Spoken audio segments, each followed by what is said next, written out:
Good evening and welcome to Monsters Among Us, the Tuesday edition. I am your guide, Derek Hayes. Welcome back, folks. I feel like we just met here a couple of days ago. But that doesn't mean I'm not happy that you're here. I'm tickled pink, in fact. Because I have another themed episode I think you're really going to enjoy. Now remember, these Tuesday shows have a little different format. I won't be offering up as much commentary as I do on the Thursday show. And each of tonight's calls have one central theme in common. They're all stories about doppelgangers, a person's exact copy.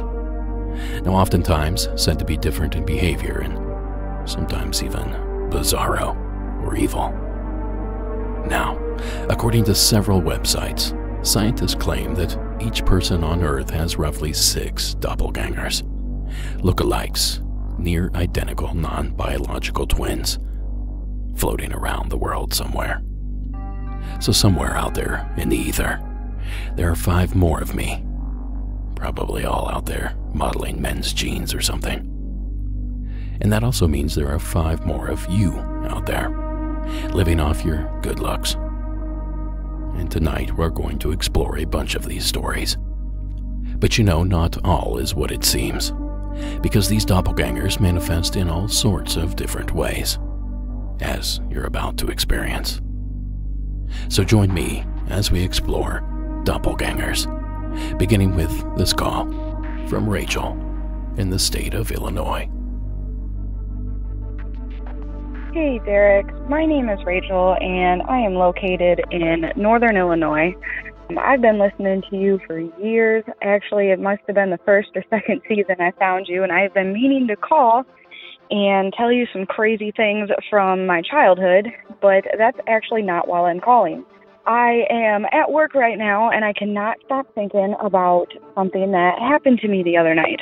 So I was in the house with my fiance. We had got, I can't remember if I was getting dinner ready or if I was putting dinner away, but I'm standing at the counter and I'm looking at the counter doing stuff with my hands, and he is to my right, probably about a foot away from me, leaning against the countertop, having a conversation. We are sitting there talking and, you know, normal conversation, and then I have hands come around my waist. And I freaked, just huge gasping, and I'm like, and he's like, what's wrong? And he's right there behind me. And as mundane as it sounds, the crazy part is while I was sitting there talking to him, I could see him in my peripheral vision. And he did not move. He was still in my peripherals until I did that gasp, and I was no longer paying attention to what was in my peripheral vision. But he did not move. And he swears up and down, he's like, babe, I walked across the kitchen and then I came up behind you and put my arms around you, like while we were talking. And his voice didn't change at all. Like, it sounded like he was still next to me and that he was right there. He was right there in my peripheral vision the entire time until he was behind me. I mean, my fiance is 6'5" and 300 pounds, so he is not hard to miss. And I can't stop thinking about it. It's just driving me insane. And I was at my desk listening to the podcast, and I'm like, you know what? I'm just going to give him a call and just tell him this crazy thing, because he did not move. And I can't stop thinking about it, how that happened.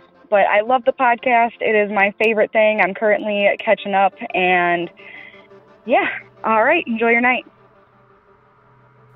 Thank you, Rachel. Well, that'll make the hair on your arm stand up. But I'm not so sure that this is a true doppelganger case, given the circumstances.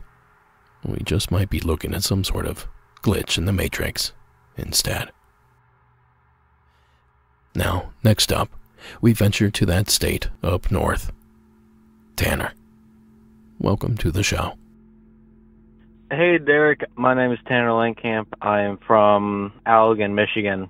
I wanted to share one experience I had. I'm not quite sure what it could mean, and also a theory whether on something I've just been working on myself. So the story takes place about half a year ago.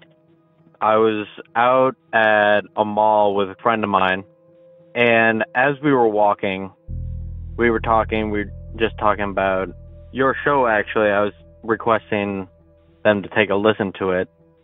And as we were walking out of this GameStop, and I bumped into somebody, and I turned around to say sorry, and I realized, looking from their chest up, they had a red Mackinac sweatshirt on, and when I looked at their face, I was kind of just starstruck, to say the least, because they looked almost identical to me, but way younger. The reason why I say way younger is the last year or so, I've been growing up my hair and also growing up my beard, but before that, I was completely clean shaven with a shorter haircut with shaved sides and long on the top. And they looked pretty much just like me. Same sort of outfit I would have worn, especially since I have the exact same sweatshirt that I got from a trip to Mackinac City. And as we were walking away, I said my apologies. And as we were walking away, my friend also commented that they looked a lot like me. I don't know what it could have been, like whether or not it's a doppelganger or some sort of other phenomenon. Love the show. Talk to you later. Thank you, Tanner. Now, if you're curious about your doppelganger, there's actually a website to help you find said people. It's called twinstrangers.net, and they use images and facial scans to connect you with other users that look exactly like you. Now, there's a link in the show notes if you want to try it out, but that's a hard no for me, dog. No thanks. Now, a big thanks to both Rachel and Tanner for kicking things off.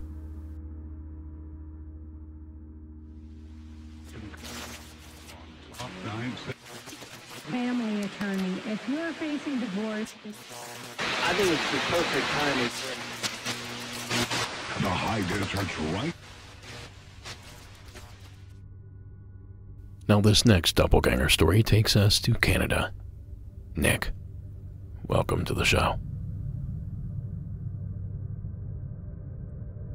Hey there, my name is Nick. I'm from Canada, but this story takes place in the southern parts of England. So I was visiting my aunt and uncle. My mom is originally from England, and my aunt is her sister. My aunt and uncle live in this beautiful older home, which notably was actually used as a field hospital during World War II. It was pretty common practice in England. The house itself is pretty well laid out, like there's a good flow to all the rooms, but the first floor is kind of the shape of a key. So the teeth of the key would be where my aunt's library is. In the shaft of the key, there's a stairwell that goes up to the second floor. And then the handle of the key is where my uncle's office and the kitchen would be. This is important, I promise. So one evening, I was kind of getting a bit cold, so I got up from where I was sitting at the kitchen table, went down the hallway, so the shaft of the key, and when I went past the library, I saw out of the corner of my eye what I believed at the time was my aunt sitting at her desk looking at something on her computer. This was out of the corner of my eye. This was pretty common. My aunt would often go into her library and just check her email really quick, so I didn't honestly thought nothing of it. I go upstairs, get a jumper, come back down the stairs, and in the corner of my eye, she's still there. So I go back into the kitchen, and the first thing I see is my aunt's actually at the kitchen counter. And I say out loud, "Who's in the library?"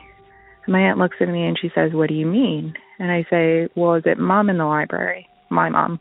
And my mom comes out of the bathroom that's behind the kitchen, so completely the opposite end of the house. My mom's like, "No, I was in the washroom." I'm like, "Okay." I'm like, "Was it my uncle, whose name I'll leave out?" And my uncle says, "No, I've been in my office the whole time." And when I tell you, my skin completely crawled off my body in that moment. So I explain what happened, and my aunt just sort of nods. I'm like, "Okay."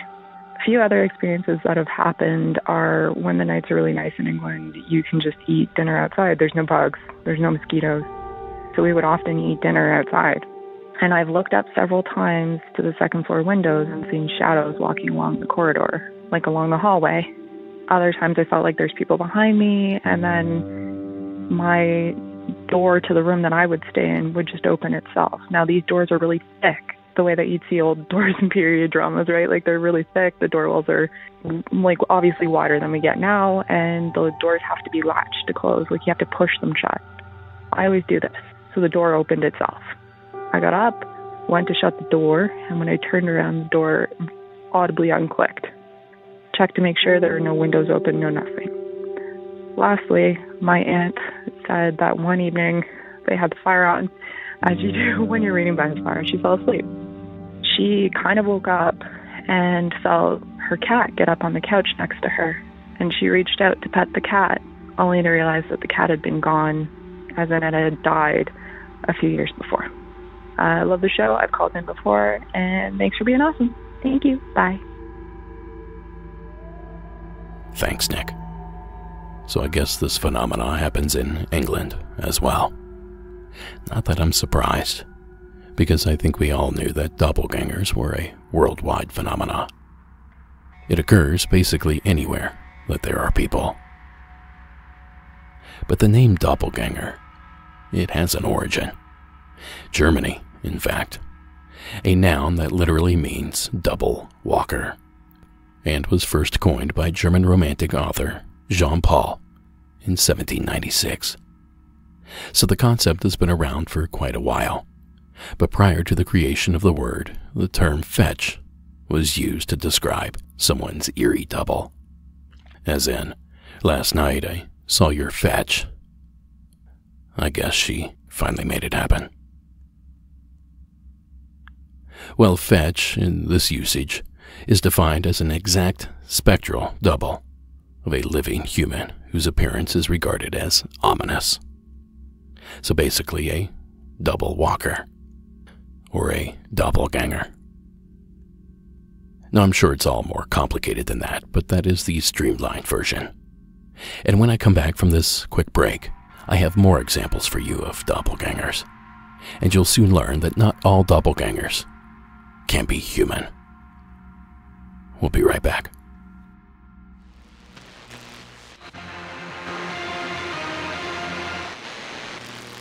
And different people talking about. Okay.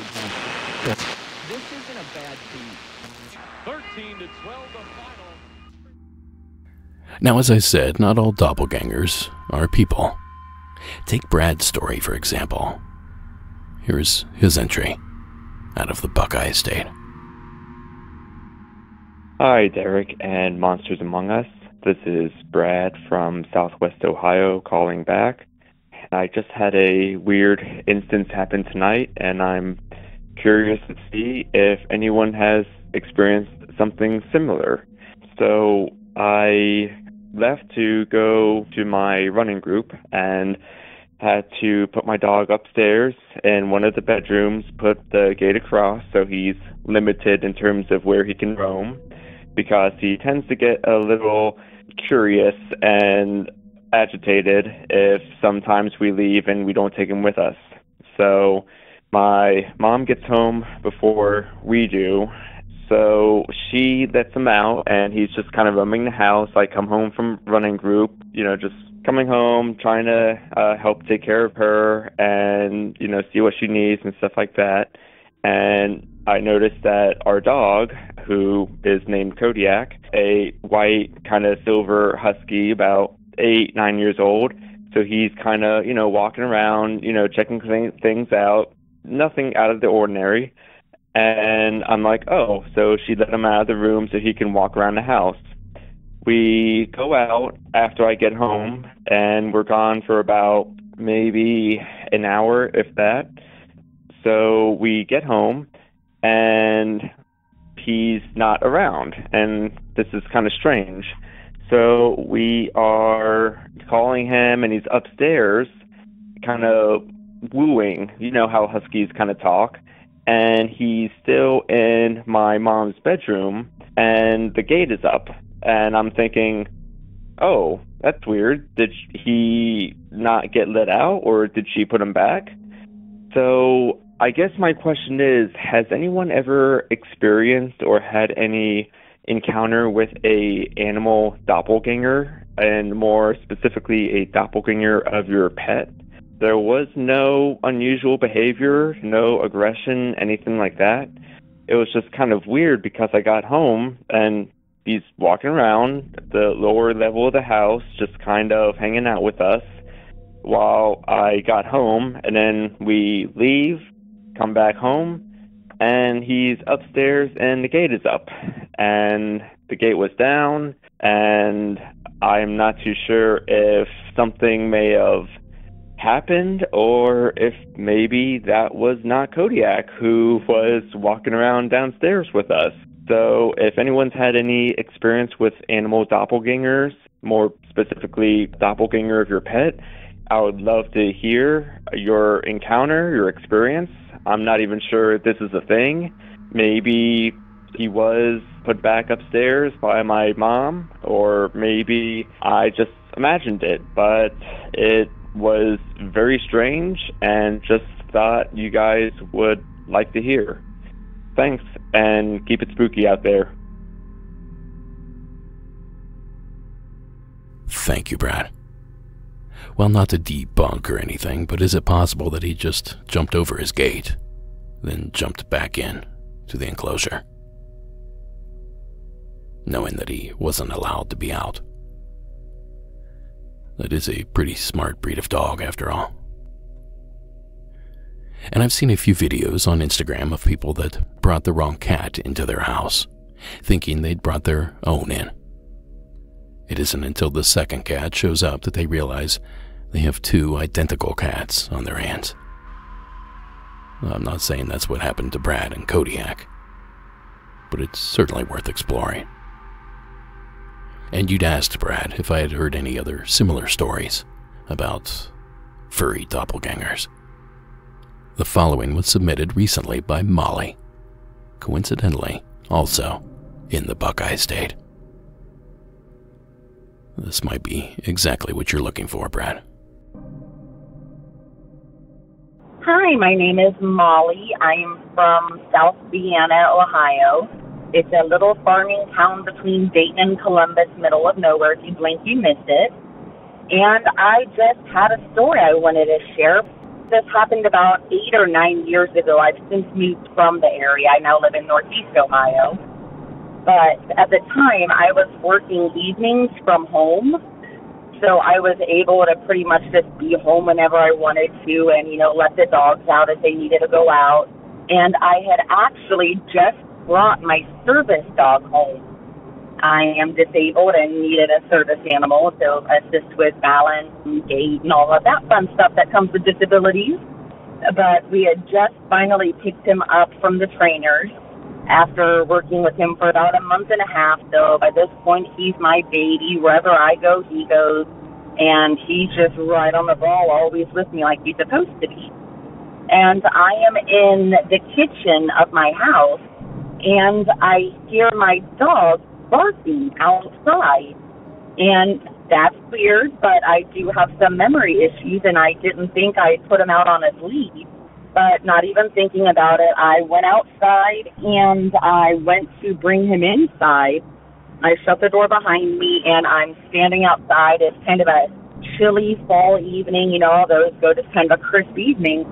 And I looked down at my wheelchair ramp at the base of it where we have the lead attached, and there's my dog.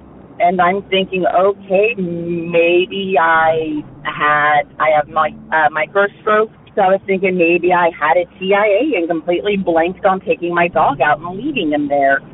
And I start to hobble down the wheelchair ramp to let him in. And then suddenly, out of nowhere, I hear my dog barking and jumping on the back door from inside. At that point, I realized I hadn't let my dog out and that this was not my dog. My dog was inside. I very quickly went inside and shut the door behind me, and my dog started to bark and snarl at the back door, which was really weird because he had never shown any of this aggression before. I still, to this date, do not know what that animal was that was at the base of my stairs that looked like my dog. It just blew my mind. I'm very thankful my dog did jump and bark on the door, so I heard him and realized very quickly that whatever that was, it was not my dog. Yeah, that's the end of my story. I hope you can use it. If not, at least you got a good story. And if you've ever heard of anything like this happening before, I would greatly appreciate it because I still am kind of stumped by it. All right, well, thanks and have a good one. Bye. Thank you, Molly. Molly, meet Brad. Brad, meet Molly. I think you two have a lot in common. Now, I've linked to a few other examples of dog doppelgangers in the show notes. So if this piques your interest, hop on over and take a look. monstersamonguspodcast.com and click the show notes tab. And while you're there, click the shop tab as well to pick up some awesome Monsters Among Us gear and help support the podcast. That's monstersamonguspodcast.com.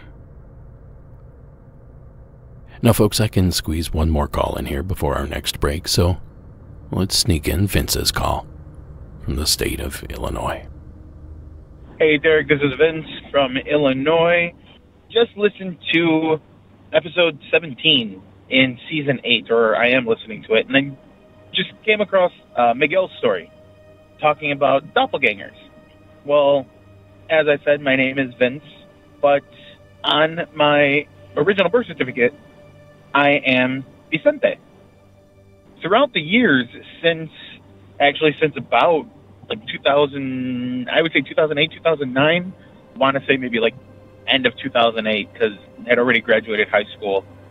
I have had multiple people come up to me throughout the years, I'd say about 6 or 7 different times, saying, oh, I saw you here, I saw you there. A couple of them were like friends, or I'd become friends with them. We met in social situations and, the friendship evolved from that. But other times, like, it's been strangers. Some of them were like, oh, you helped me, my car got stalled and you helped me push it off the side of the road or whatever, get out of traffic. A couple of them have been like super angry, like I did something horrible to them. And Miguel talks about how he named his doppelganger Vicente. Well, I thought that was strange and odd, and I'm like, no way. Like, there's no way. And then he said that he's like 6'3", and I'm like, no, that's definitely not it, because I am definitely not 6'3", so there's no way anybody would ever be able to confuse the two of us. But he also mentioned that he has a beard, and I usually wear a beard, so maybe they're not seeing the height, but I just thought that was really odd, really strange, and just wanted to make that connection. Yeah. So I'm going to keep listening, and I'm kind of scared that I'm already almost caught up with the seasons because I'm enjoying binging, and it's going to kill me to have to wait for more content to be released. So I'm definitely going to hop on that Patreon subscription very soon here. Anyway, I'll talk to you later. Thanks. Thank you, Vince. Well, if you can't get enough MAU, these Tuesday shows should help you get your fix. And if you like the new format and the additional content, be sure to let us know by leaving us a rate and review wherever you can. Spotify, Apple, I think even Amazon allows it at this point. And did I mention that each review is huge in helping the show to grow? Now I'll be right back with more Doppelgangers after this. to this week. In the headline. Bought the domain name. Today in extra innings, and the Dodgers sweep the Buccos. And another huge thanks for supporting our sponsors. It's through their support that we're able to do extra shows like this. So supporting them allows them to support us, if you get what I'm getting at. Now next up, we venture to the state of Massachusetts, where we hear from not only a repeat offender, but someone that's likely in for life. Welcome back to the show, David. Hello, Derek, Addie, and friends. My name is David, and I'm from Boston. What I'm about to share with you took place in September of 2020. A little over a year ago, in 2019, a good friend of mine, whose name is Bob, decided to move from Massachusetts to Texas. Basically, you could say Bob is my doppelganger. We both worked for the same company, and on a daily basis, people constantly would have trouble telling us apart. It actually was fun at times. We are still friends on Facebook, but like a lot of people, I have not been in touch with him at all, only making the occasional comments of each other's posts. So here's what happened. It's important to note, I tend to remember my dreams almost every night. Although this night, I just didn't have a dream. It turned out to be a true nightmare. In the dream, I was standing about 100 yards from the edge of the Grand Canyon. What first caught my attention was a huge, round, balancing boulder, about the size of a small house, positioned right on the very edge. To the right of the boulder was a man hitting baseballs down into the canyon, while off in the distance you could see roughly about 15 people rock climbing up the canyon wall. With no warning, an earthquake shook the boulder loose, instantly killing the man as it fell to the bottom. This part was so vivid, not only was I seeing it, I could feel it shake as well. The very next thing that happened was the people who were rock climbing started to fall, knocking each other to their deaths as the earthquake continued. That's when, out of nowhere, a blonde-haired man flew down from the sky and landed right next to where I was standing, and that's when I woke up. This dream instantly felt different, not just because it was a nightmare, but because it felt so real and intense. It was only about 6 hours later that day. I was checking out Facebook when I couldn't believe my eyes. My friend Bob had driven from Texas to the Grand Canyon and posted about 10 photos. The first 2 photos were exactly the same view of what I had seen in the dream, although the giant round boulder in the photo in reality was not as smooth looking as it was in my dream. But more important, in Bob's photo, you could see the same man standing next to it. Other than that, in his photos, there wasn't any rock climbers like the ones in my dream. But the perspective view was spot on identical. So with no knowledge at all of Bob's trip to the Grand Canyon, I saw where he took the photos from, roughly 6 hours before he even arrived there. Now I'm left wondering if this is like a doppelganger kind of thing, and maybe the two of us have seen our futures in our dreams multiple times and never even knew it in the past. I'm just thankful it was only the view and not the deadly earthquake that happened later that day. Thanks, Derek and Addie. Monsters Among Us rocks. Good to hear from you, as always, David. And that's wild stuff. Now, if you could, do me a favor, if you ever have a dream about me or Southern California, specifically the San Bernardino Mountains, please do let me know. Because that coincidence, if that is what it was downright eerie. But you know, David isn't the only one that's experienced a premonition based on a doppelganger. The great President Abraham Lincoln, too, saw a doppelganger. His own. And it predicted a tragedy. Soon after his election in 1860, Lincoln saw a double image of his face reflected in a mirror in his Springfield, Illinois home. One was his real face, the other a pale imitation. Now, Lincoln's superstitious wife, Mary Todd Lincoln, was deeply troubled by her husband's account of the incident. She prophesied that the sharper image indicated that he would serve out his first term. The faint, ghost-like image was a sign that he would be renominated for a second term, but would not live to complete it. And of course, we all know how that ended. Now, David's isn't the only strange doppelganger dream story I have to share with you. So let's fire the others up, beginning with Morgan in the state of Idaho. Hi, Derek. This is Morgan from Boise, Idaho. I have a story about a dream I remember having when I was about 2 years old, which I know is pretty young to remember a dream, I guess, but I'm sure I was that age. But I've remembered it all my life. And in this dream, I was outside my house where I lived with my mother and father, and it was a pleasant suburban neighborhood and bright, sunshiny green lawn. And so I'm looking into our living room from outside the house.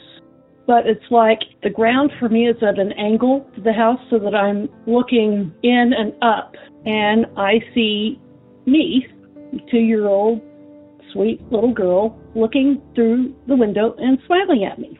And the weird thought I've been having lately as I remember this dream is, who was the me that was looking in at myself?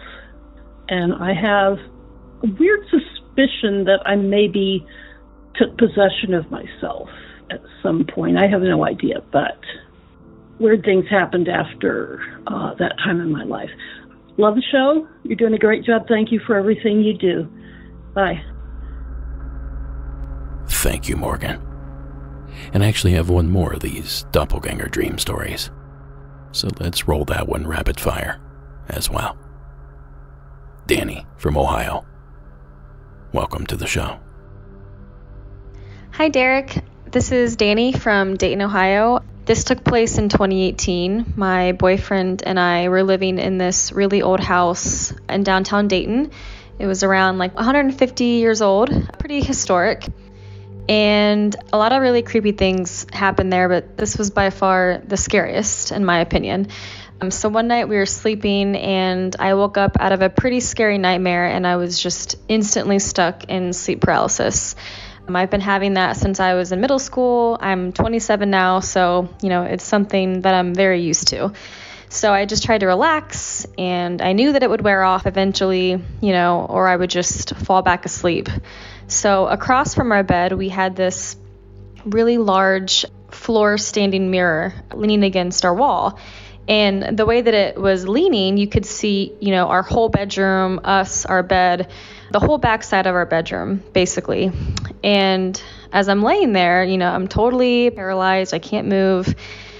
I started to hear shuffling in our room, which is pretty normal with sleep paralysis. You hear a lot of weird stuff. So I kind of began to panic because it was taking longer for me to get out of sleep paralysis. And I was trying to, move my hand to wake him up, which obviously that doesn't work. It didn't work that time either. And I saw this blurry figure walking back and forth inside the reflection of the mirror. So it would only go as far as the full width of the mirror would allow, if that makes sense. Just back and forth, back and forth. And this figure, who I then realize is a total copy of me, wearing exactly what I went to bed in, shuffled out of the mirror and was then standing inside of our room. I'm still laying there, completely stuck, petrified, obviously, following myself, this thing with my eyes, who looked just like me. And it was kind of just crawling, shuffling around the floor of our room, almost like circling our bed, like a predator almost. All of a sudden, my viewpoint changed, and I was able to see myself and the situation from up above, almost like I was in an OBE out of nowhere, like a split just snap, and boom, I was viewing the whole thing from above. I saw this thing, which looked literally just like me. It even had its hair braided with one braid down the back, just like I had gone to bed that night with a braid down my back. smiling from ear to ear like some creepy maniac, crouched behind our bed, and it took its hands and wrapped them around my braid and started to just pull back ever so slightly. And I could see myself lift up and see my neck, being strained. And I could even feel it from up above, from my viewpoint. And this thing was trying to pull me off of my bed with my braid, and it was just smiling and looking up at me the whole time, like on the ceiling. And I saw my mouth open as if I was trying to scream, but it was like the sound was just completely sucked out of the room. Then suddenly the view changed, with the snap. I bursted up out of sleep paralysis. My viewpoint was back to normal. I looked around the room, didn't see anything. I was wigged out though, like just completely freaked out. Felt kind of like I was being watched. Didn't feel right. Snuggled in close to my boyfriend until sunrise. Tried to forget about it. The next day, I didn't talk to him, didn't tell him what happened. I really just wanted to let it go. I'm standing in our kitchen cutting up veggies for lunch, and I still had my hair in a long braid down my back, and my boyfriend walks in and comes behind me and out of nowhere grabs my braid and pulls it back really hard, kind of ever so slightly like before, like with his hands. And I screamed, and he kind of jumped back, shocked that I reacted that way. It just felt so similar to what I had just experienced hours before. And I kept asking him, why did you do that? What made you pull it like that? And he said, I don't know. He just felt like he wanted to. And I started to get emotional, and I ended up explaining, what happened the night before. And he then tells me that I was whispering weird, muffled words under my breath as I slept. He was freaked out. I was freaked out. We just did not want to talk about it anymore. So we lived there for 2 years and have loads of stories. So yeah, that one's just the scariest. Thanks for all that you do. I hope you enjoyed this nightmare of a night, and I will be calling in more. Thank you so much. Lots of doppelgangers in Ohio, apparently. Thank you, Danny, for calling in. How about that for bad dreams? If they were, in fact, only dreams.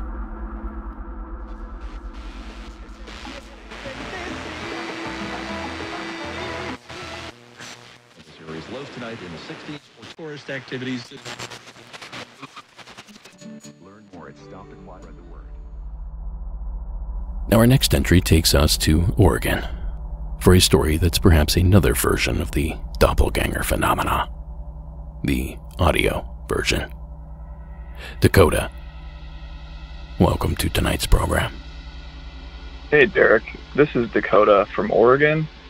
I just found myself listening to your podcast as I typically do during work since I'm a delivery driver. It just helps pass the day by. Plus, I've just been a huge fan of paranormal things.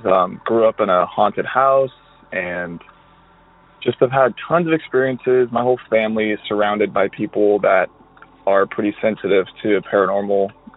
Mainly my immediate family. My sister is very susceptible, and my mom also. And anyway, this happened probably back in 2014, maybe even like 2013. It was pretty recent, soon after I graduated high school.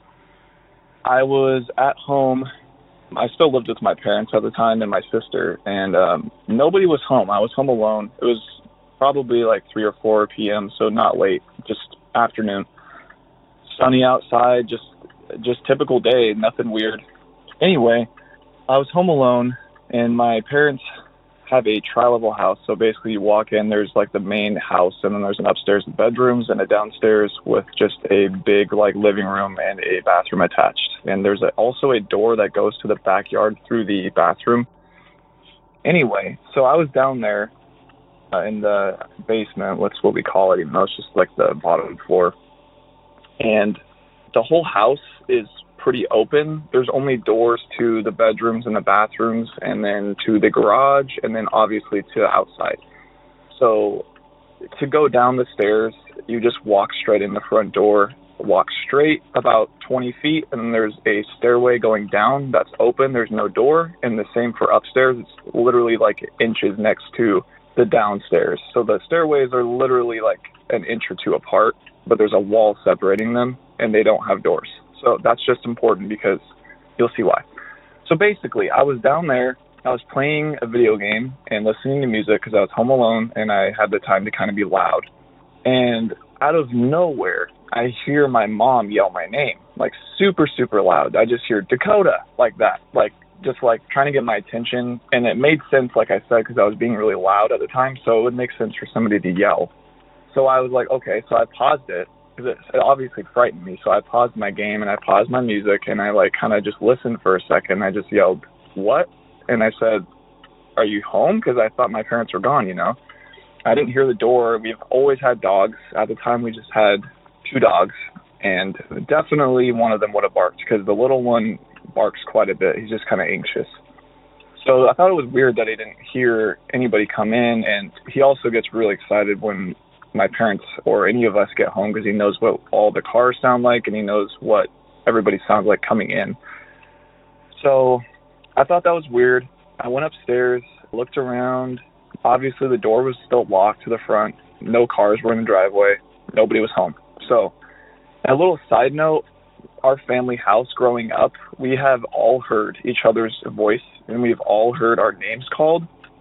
And I know that's a very common theme on your podcast. I've heard a lot of people say that they've heard mimic voices and their names called, and it's very creepy. I've had it happen many times. Anyway, but this is different because I've never heard my name yelled. So I went back to playing my game, and I unpaused my music, and I just tried to like kind of just filter it out and just chalk it up to like another one of the weird things that happens. About 5 minutes later, I heard it again, but even louder. I heard my name like at the top of my mom's lungs, in her exact voice, yell my name really loudly. And it did sound like it came from upstairs. So again, I was like, okay, this is really freaking me out because I'm home alone. I paused everything. I was like terrified. Like I've seen a lot of things. I've heard a lot of things in this house, but I've never heard my name screamed like that. So I went upstairs, looked around. Again, nobody still. All the doors are locked. My dogs are chill. They act like they didn't even hear anything, which is bizarre to me because, you know, it was that loud. I ended up calling my parents. They were still where they were. I don't remember if they were like grocery shopping or something. They were just gone together somewhere. My sister was at a friend's house or working, and I called my parents. They were not home. They were at a store. So I ended up just calling a friend who lived pretty close by, and he came over because I was just freaked out. And, you know, I went through everything in my mind and with him, and, you know, he had experiences at my house also. Anyway, at the end of the day, I could not explain it at all. There was no TV on besides what I was listening to and playing. Nothing that would have said my name, nothing that loud. There's nothing else on in the house when that happened. Again, there's no chance anybody was outside or near the house and yelled my name because, again, my dogs would have barked. All I can chalk it up to is a ghost because, like I said, I've had several ghost experiences, paranormal things, and I've heard my name called in the past and everything. So basically, that's like one of the scariest things that's ever happened to me. And I tell people all the time because, you know, now that I don't live in that house, everything that's happened to me there is like really scary to me. And it's just very intense. But anyway, I will be calling back with more because I have a ton more stories specifically tied to that house and then some afterwards. All right. Have a good one. Bye. Thank you, Dakota, for calling in. Now again, it's a different level when the doppelganger you experience is that of one of your family or even your parents. Even if it's only a copy of their voice, there's something about that that's just unsettling. And I know this might not necessarily be a true doppelganger story, because we've heard mimicry stories that were attributed to ghosts on many different occasions. But this does seem to be a copy of a living person, but only the audio version. Perhaps a double talker instead of a double walker. A doppelredner, if I'm saying that correctly. Either way, it's creepy stuff, Dakota. And we can't thank you enough for calling in. Now, folks, don't forget to check out our film, Shadows in the Desert, High Strangeness in the Brago Triangle. Purchase or rent on Apple TV or a whole host of other platforms. Visit bragotriangle.com for more information. Now, this next one features a complete stranger and his look-alike. Or a time traveler, I suppose. Please welcome Aubrey to the program. Hi there, Derek. My name is Aubrey. I'm from Washington State. I started listening to your show a couple weeks back, actually, and I've binged through all of it.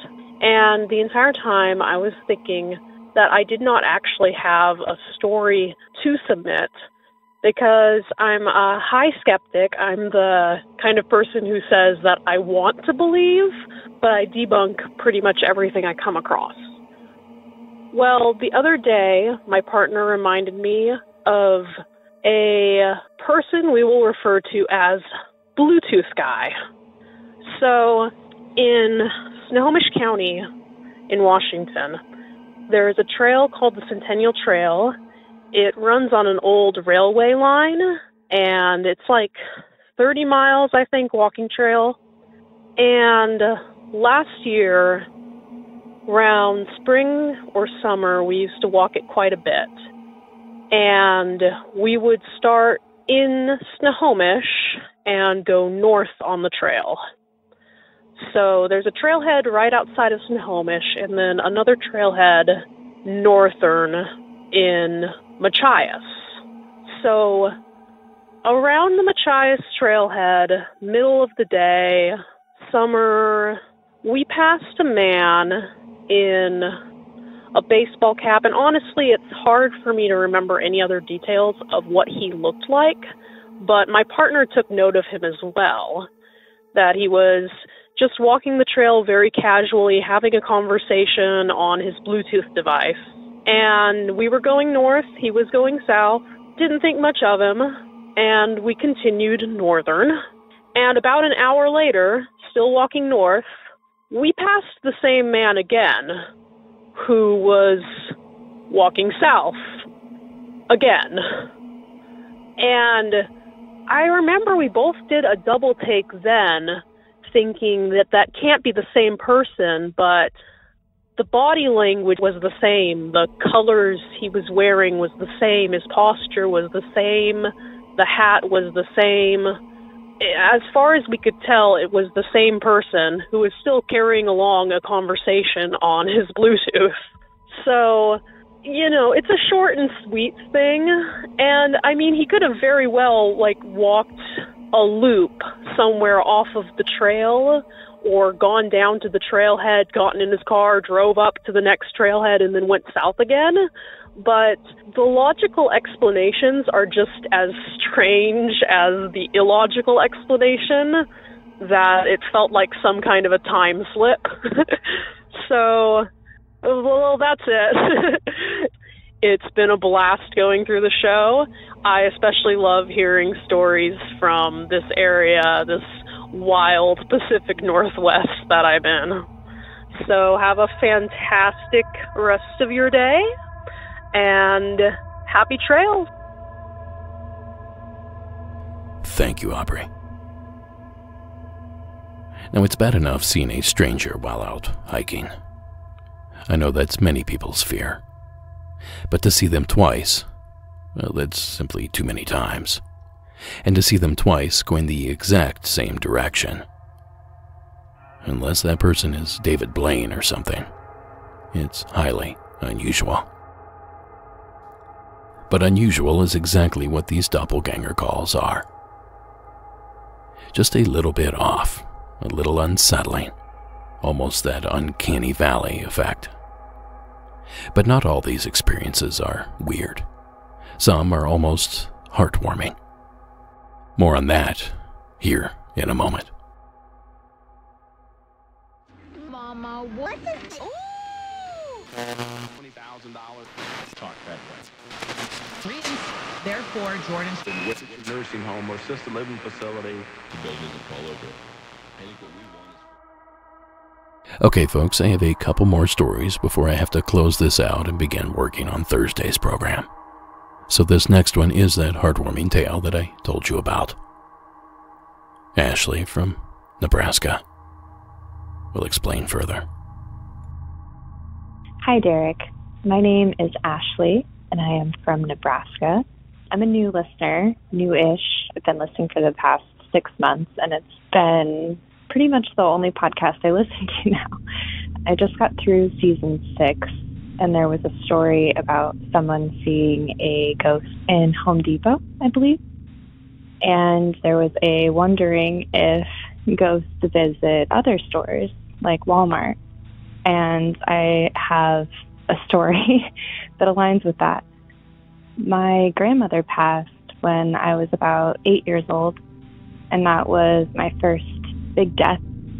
And shortly after, my mom and I were shopping in Walmart, and we were going down the baking aisle, and we saw a woman with her cart full of baked goods or ingredients for making cookies, because my grandma was an avid cookie baker. And this woman had the same stature, same hair, and when she turned around and looked at my mom and I, it was my great-grandmother. And my mom and I didn't speak to her. I think we were in total disbelief because my grandma was no longer on this earth. And we went over into the next aisle and just had like a, that was grandma moment. And we went back to the cookie aisle and she was not there. Now, my grandma, when she passed, was 90 years old. She didn't get around quickly, so my mom and I proceeded to go down every single aisle in that Walmart looking for this woman, and she was nowhere to be found. Still to this day, my mom and I will talk about it because it was my first time ever seeing a ghost. And I'm very fortunate that it was my great-grandmother. Thank you so much for this podcast, Derek. It's an incredible safe space for us people that are sensitive to the other side. Keep up the good work. Thanks. Thank you, Ashley. Now, both my grandmothers have passed.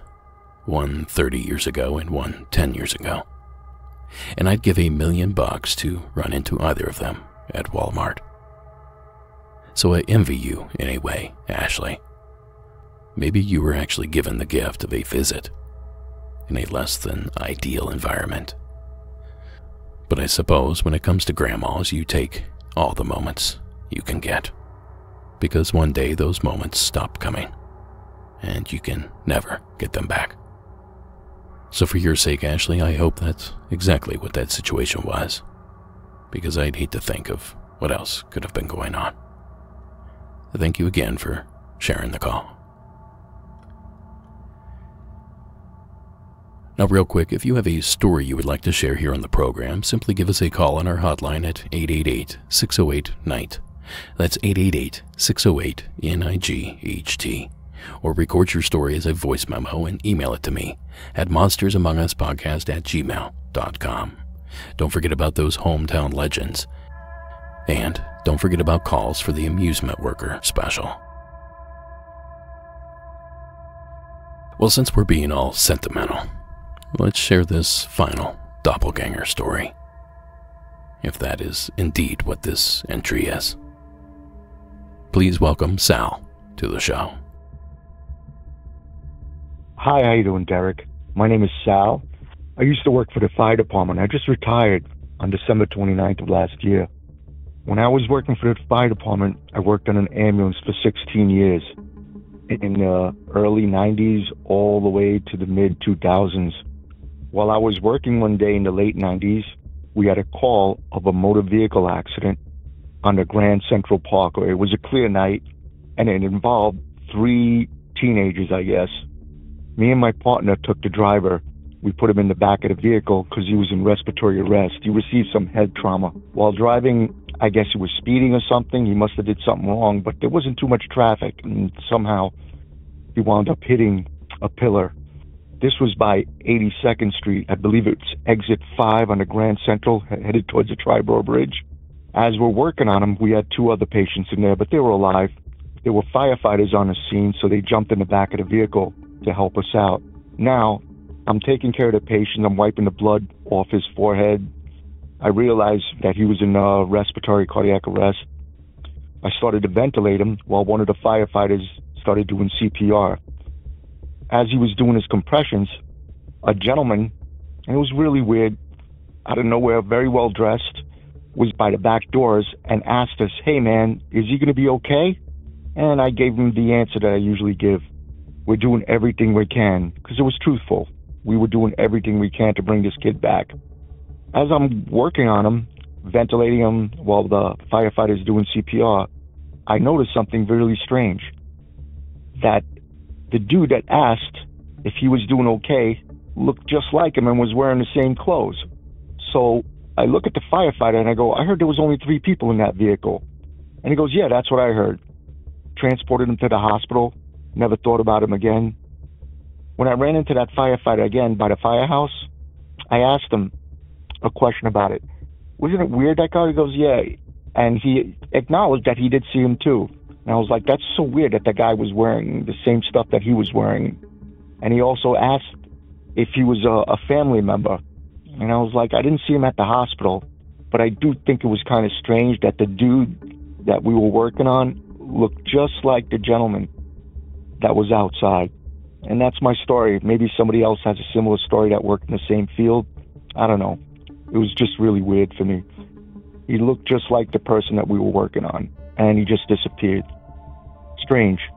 Thank you, Derek. Have a good day. What a powerful story. Thank you, Sal, for calling in. That's quite incredible. Now, if you ask me, this almost sounds like some sort of ghost story, but I suppose a lot of doppelganger stories do. So that's something to think about. I suppose it's a fine line between a doppelganger and a ghostly manifestation. But either way, it was a great story, Sal, and great work out there helping people out. That's not an easy job, and we commend you for doing it. And thanks again for sharing. And that's going to close us out here, folks. I'll catch you back here on Thursday for the latest installment of the main program, which has not and will not change, by the way, just in case anyone is drafting a nasty email or anything. You'll still get that episode the way it's always been delivered, at the very last second. Until then, Monsters Among Us is written and produced by me, Derek Hayes. Copyright Red Crow Media. Additional support is provided by Sarah Carter Hayes and Delaney Bowers. All media used in this production is done so under the protection of fair use. If you love the show, hop online and follow us on one of our social accounts. Give us a like and follow at YouTube as well, as we could always use the help there. Remember, every Saturday night at 11 p.m. Eastern, you can catch the show on the UnX Network by visiting unxnetwork.com. And finally, tonight's score was provided by Iron Cthulhu Apocalypse, Co.ag Music, and Carl Casey at White Bat Audio.